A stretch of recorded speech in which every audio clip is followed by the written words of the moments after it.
there's the LinkedIn version of people's lives, and there's the reality. Absolutely. And often founders feel like their mental health is a luxury. It's kind of stress, depression, mental challenges is kind of a feature, not a bug. Sadly, if you're not taking your life, then you're inevitably impacting your physical health. I mean, mental health, there's a direct correlation to your physical health. And if you look at the suicide rates, I mean, they're just, climbing every single year. Sadly, most of them are also men because, men are told boys don't cry and you have to man up and all that. I really believe we're sitting on a mental health epidemic. You've been on this journey, like the personal challenge of mental health. It's going in one direction. Now you've taken it to sort of second direction of HR systems as well. It must be a very interesting time to look at sort of the world of work and how people are responding. Yeah, so I mean, the world of work as we know it is not changing. I think it's just changed dramatically. I think it's just how fast we adopt to the change. So as a founder then, for other founders who are listening, like how do you get that balance between like really bringing in AI and still being people first at the same time? And I'm looking at how can I bring in AI in every function that we do? And I'm actively having that conversation with our team so that AI enables us to just do more.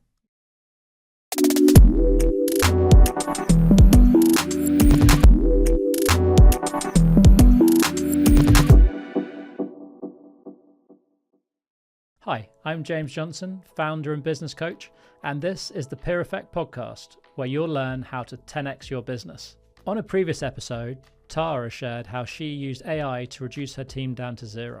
On today's episode, this is for you if you want to use AI to maximize the people that you have.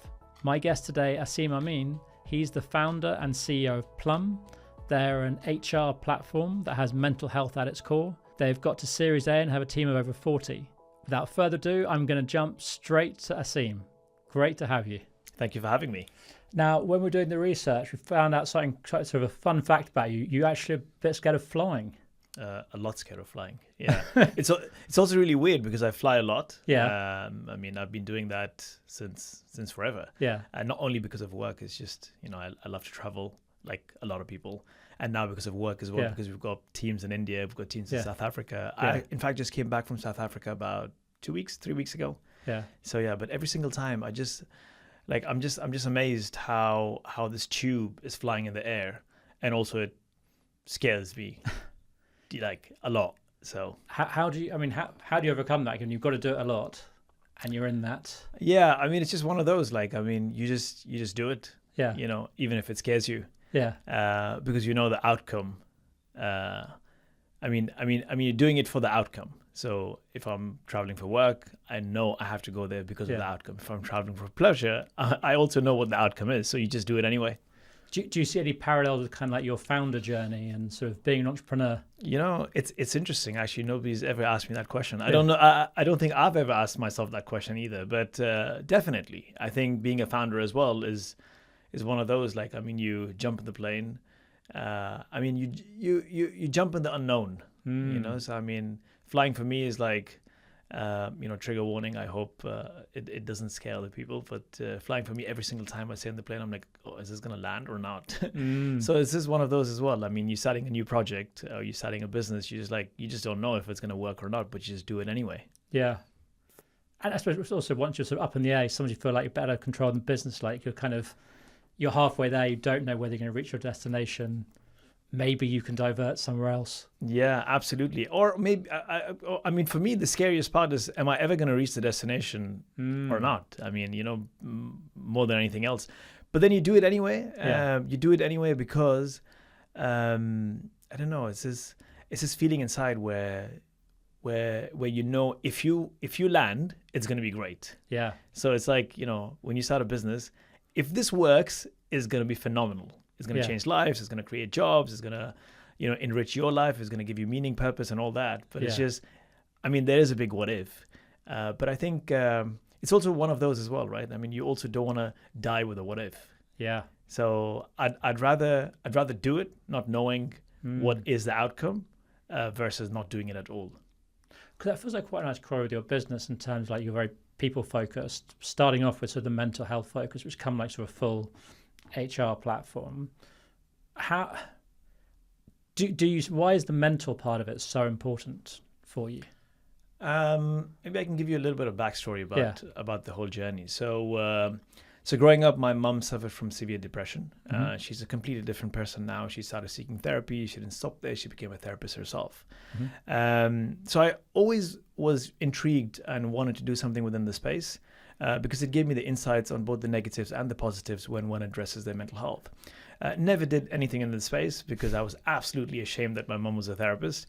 As we can appreciate, even today, there's a lot of stigma around mental health. And this is about 16, 17 years ago. So the stigma was even more so. It wasn't around 2016 when I had my own fair share of mental ill health. I've dabbled into many different businesses before Plumm. Yeah. And at one point, for the longest time, actually, I was in the property sector. So I invested a lot of money. I lost a lot of money. And I really went into a dark place. I believe I was fortunate because I had my mum's experience. So I started taking care of my own mental health. And when I came out of that headspace, I really wanted to get into a line of business that would really, where my only motivator wouldn't just be the top line or the bottom line of the business, something that would be bigger than me, bigger than my mum even. So I started exploring the whole mental health, the telemedicine space and so on. So a lot of platforms and apps that would connect you with GPs and doctors and specialists, but the whole mental health space was not as robust as we see it today. So, like getting in a plane, I said, okay, let's just figure this out and let's just get in that plane and then let's see where it lands. So really, I mean, it's from a personal connect, but also when just before starting the journey as well, I was speaking to a lot of peers and a lot of my friends and people that I knew around mental health. And what I found was, for the most part, anyone I spoke to, when they spoke about stress and anxiety, it was just second nature. Yeah, I've got stress and anxiety because of stress, because of work, because of family, because of kids, because of whatever that may be. And when I was at my lowest, I also had suicidal thoughts. In fact, to an extent where I was standing in the balcony 3 nights in a row, contemplating to take my own life and actually jump. One of the reasons I'm also scared of flying is because I'm scared of heights. I believe the reason I didn't do that is because I was just shit scared of height. I was just like, wow. I was picturing my fall and it was just, I just couldn't do it. And at the third night, I was just like, okay, either I'm gonna jump or I'm gonna, dramatically change my life. I'm glad I took the latter option. But when I was speaking to people around me, when I came out of that headspace, really everyone was just like, yeah, just high pressure, stress, job, whatever. But the reality is, during those 3 nights, if somebody asks me that question, I would simply just, brush it off with the similar answer. Yeah, it's just stress and anxiety. Not, nobody would ever know I'm contemplating taking my own life. So that was really a big motivator for me. And I was like, well, and if you look at the suicide rates, I mean, they're just, climbing every single year. Sadly, most of them are also men because, men are told boys don't cry and you have to man up and all that. I really believe we're sitting on a mental health epidemic. I mean, I see that a lot with like clients, like obviously there's the LinkedIn version of people's lives and there's the reality. Absolutely. And often founders feel like their mental health is a luxury. It's kind of stress, depression, mental challenges is kind of a feature, not a bug. And actually, it's very hard to step back from that because people go, oh, well, you're running a business. You've already made it to a degree. As far as everyone's concerned, like what problems could you have? Which is hiding a lot of that. Also, people then mask it because they want to live up to that. So as a coach, I get to have really deep conversations with people, and you see it time and time again, this kind of masking, so public masking, private sort of stress. Yeah, and I don't know if you saw I mean this is perfect timing as well. I don't know if you saw my post yesterday. So, sadly, if you're not taking your life, then you're inevitably impacting your physical health. I mean, mental health, there's a direct correlation to your physical health. So just a couple of months ago, I got, I had an angina attack, and now I've got 2 stents in my arteries. Oh wow! Yeah, and that's why I said I don't know if you saw my post yesterday. I mean, so every single cardiologist, nurse, doctor, paramedic I spoke to, the first thing they say is, "Oh my God, you're so young, you're so fit." And I've been religiously working out and eating healthy for, I don't know, 20 years. Like, I mean, this is just a part of my lifestyle. And I've been a preacher, like telling people, hey, listen, take care of your health. And if you don't, you're going to be on lifelong medications. I'm on lifelong medications now. And I mean, the only catalyst I can think of is stress, you know? So, I mean, being cognizant of that is super, super important. Yeah, so just to share, like my wife and I struggled to have a kid for quite a long time until I sold my business, and then suddenly, sort of, we managed to get pregnant after sort of 3 years, 4 years of trying. And it's like, what is the what is the only real change? Like, Oh, wow. I'd stopped drinking before that. I exercised, like I ate well. That was the sole change over that period. Wow. Well, I mean, it's really interesting to see how your mental health impacts you on your physiological level. I mean, it's just it's crazy. You've been on this journey, like the personal challenge of mental health, sort of your mum's experience. You started Plumm. It's going in one direction. Now you've taken it to sort of second direction of HR systems as well. It must be a very interesting time to look at sort of the world of work and how people are responding. So I'm curious, like what you're seeing and how that ties into what you're doing. Yeah. So I mean, the world of work as we know it is not changing. I think it's just changed dramatically. I think it's just how fast we adapt to the change. I mean, AI has just changed our lives, everything that we do from this podcast to the way we operate, our even personal lives and so on. So I think maybe I can take a step back again and just tell you, where this all started. So, we, for us, our silver lining was COVID. Mm-hmm. So pre-COVID, we were trying to speak to corporates and we're telling, and explaining to them why is it important to take care of your employees' mental health and how does it impact your business and so on. It was quite difficult simply because, companies were like, yeah, but what is the return on investment? How does it affect my bottom line and so on? But then COVID came and then that whole conversation around mental health just exploded and it continued to rise, as we all know. So that was our silver lining and we saw exponential growth off the back of that. But then about two and a half, let's say about 3 years ago, we know cost of living crisis and mass layoffs, not only in the UK, across the globe. Economies have dipped and so I mean all that is going on, and then since that started we started seeing churn, we started seeing companies leaving, and when you lose business you start analyzing your internal, what can you do better, how can you, but you cannot control the markets, it's just impossible. So I mean, if the conversation is budget, okay, how can you articulate value? But the problem is whenever we started speaking to companies, they're just like, listen, we understand the importance of mental health and employee well-being and so on, but I'm laying off people. I've got only enough money for, to make bank for salaries. What do you want me to do? So obviously this then became a good to have and not a must have. And for the first 6 months, like I was just like, trying to fight this fight where, you're not going to think twice before you're paying for a CRM system like Salesforce or HubSpot, but the human beings behind the CRM system, like you don't give a shit. But, sometimes you have to lose a few battles to win the war. So I'm like, okay, this is not going to work. Because I could also appreciate if I was in their shoes and if I only have limited money to pay salaries, I will have to prioritize salaries, and as any business owner would appreciate. So I'm like, okay, let's try and start speaking to them on, what other problems can we solve? Because our buyer is HR, what other problems can we solve for HR?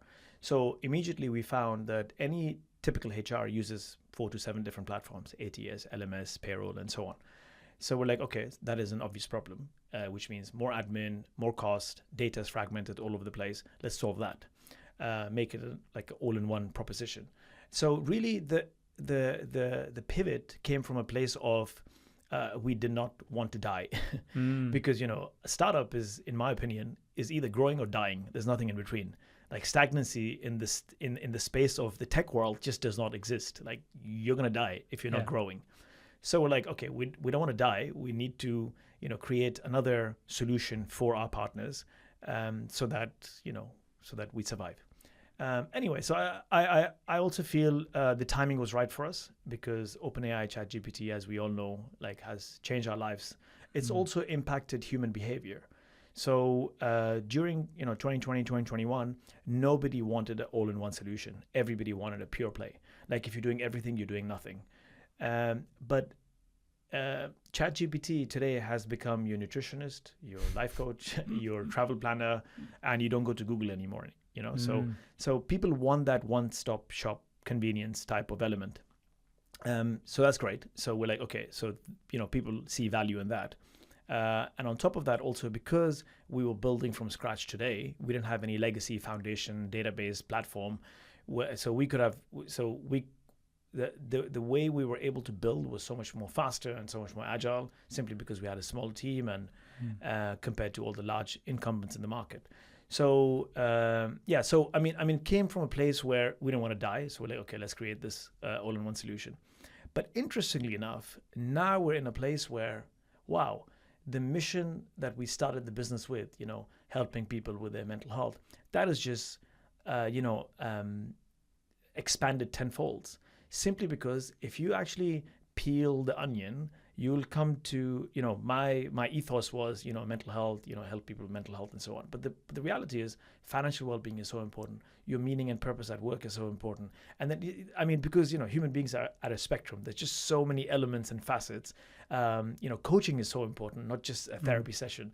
So now, because we're in the space, we've got that much more ammo to help people thrive than we ever did only with mental health.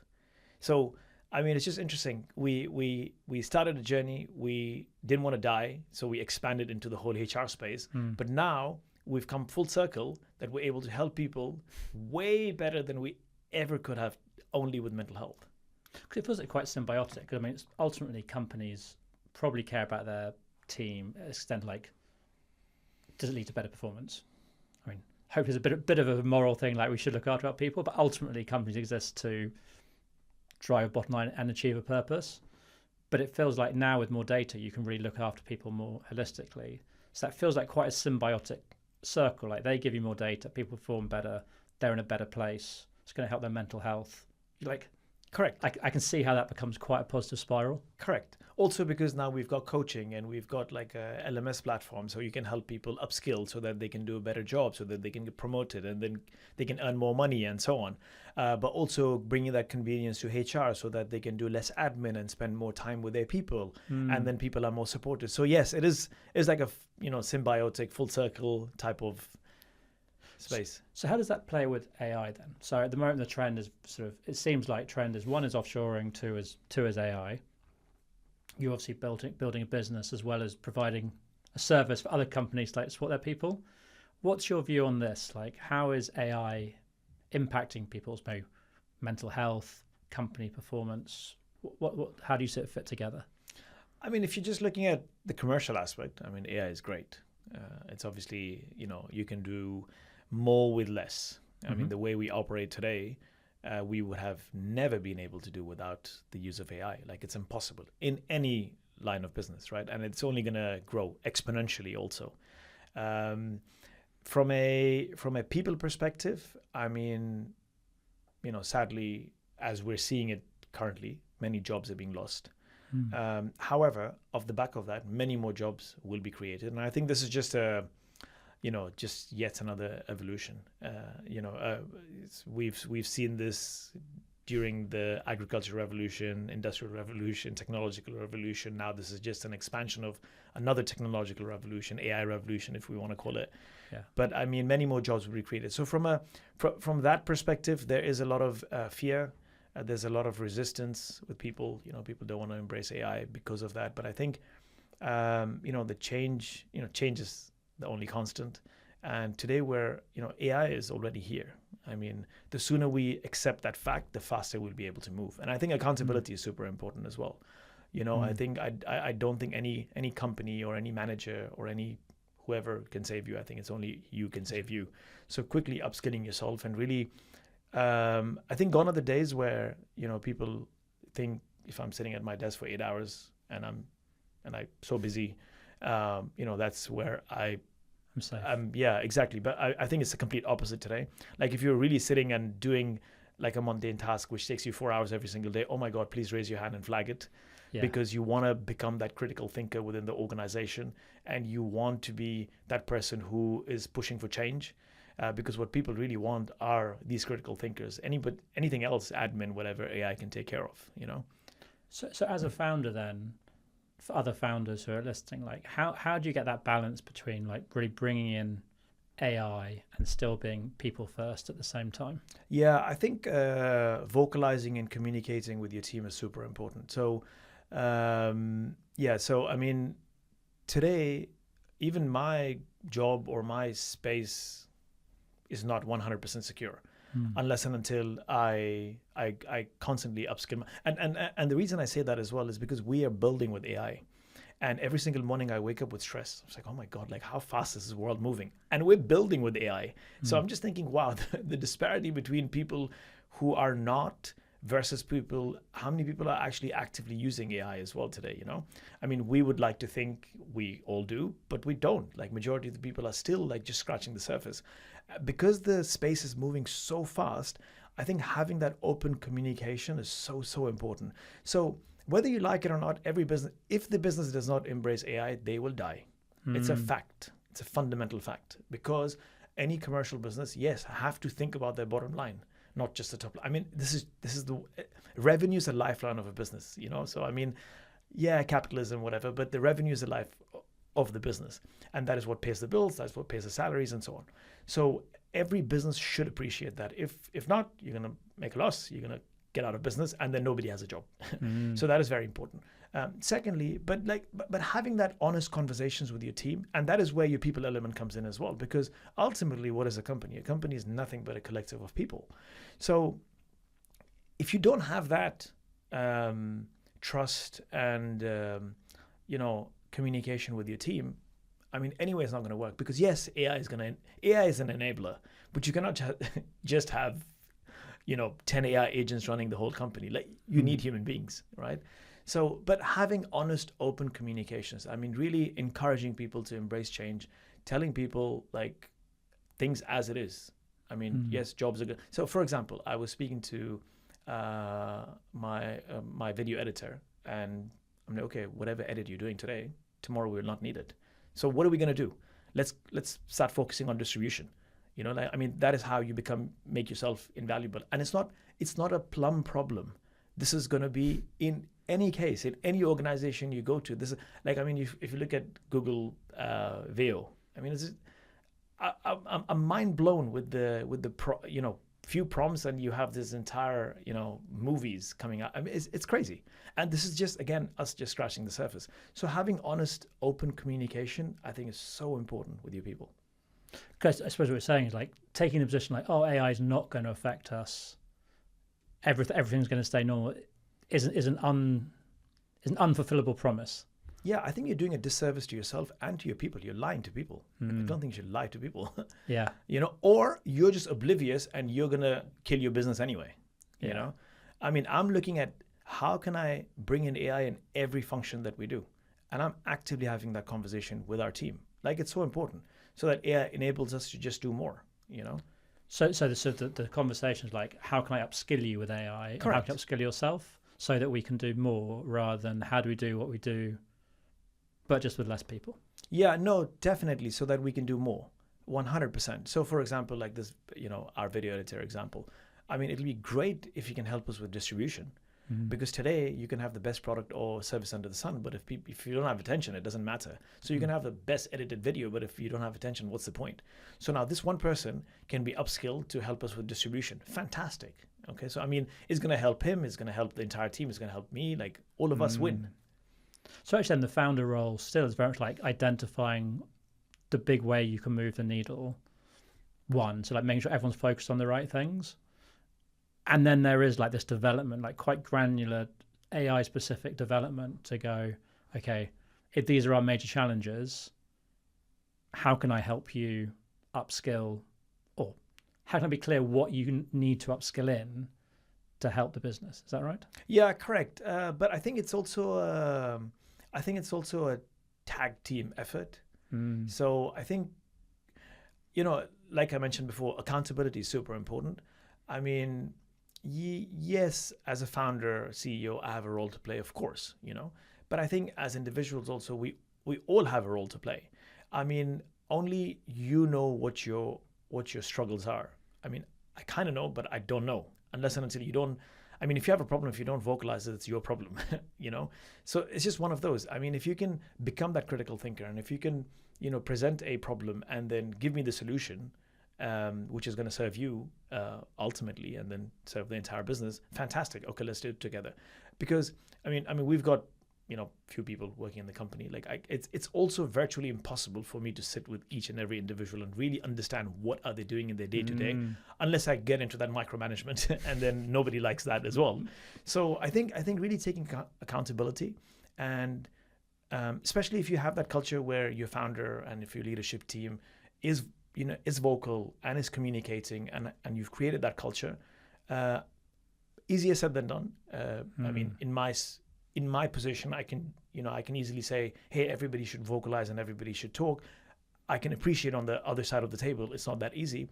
But I think really now is the time to make that change. Now is the time to stand up and really say, hey, we can bring this in, and I want training in this element. I want to be upskilled here because it also triggers that, oh wow, like A, you're a critical thinker. Second, you give a shit, So it's like, okay, I want you on my team.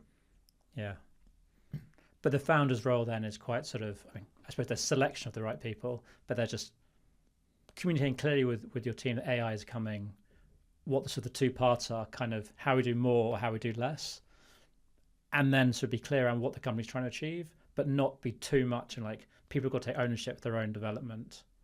Your role is to make sure that they're clear that they need to.